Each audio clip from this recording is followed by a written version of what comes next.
Establishment پہ تنقید ہو سکتی ہے، گالی سے کوئی فائدہ نہیں ہے. گالی سے آپ دوسرے کو اکساتے ہیں کہ وہ جواب میں وہ بھی گالی دے، اور آپ بلکہ اس کو اکساتے ہیں کہ وہ اب چاہے تو اپنی طاقت استعمال کرے آپ کے خلاف. غالب کا ایک شعر ہے کہ ہیولا برق خرمن کا ہے خون گرم دہکاں کا، میری تعمیر میں مضمر ایک صورت خرابی کی.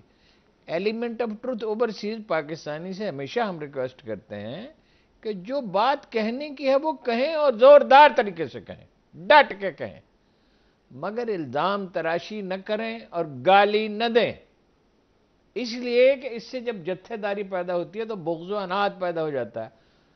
وہ رسول اللہ صلی اللہ علیہ وسلم نے چابی مانگی ایک آدمی سے خانہ کعبہ کی، تو چھوٹا سا شہر تھا اور ہر وقت وہاں عمرہ نہیں ہوتا تھا، تو اسلام کے بعد ہو گیا نا. اور یہ پچھلے 25-30 سال میں ہوا ہے کہ لاکھوں آدمی ہمیشہ موجود ہوتے ہیں. تو وہ کوئی بھی معزز آدمی جو ہے چابی لے کے اندر عبادت کر سکتا تھا. تو ان صاحب نے کہا، عثمان ان کا نام تھا، انہوں نے کہا میں دیتے چابی آپ کو. وہ تو ظاہر ہے غیر مسلم تھا. رسول اللہ نے فرمایا ایک دن یہ چابی میرے ہاتھ میں ہوگی اور میں جسے چاہوں گا دوں گا.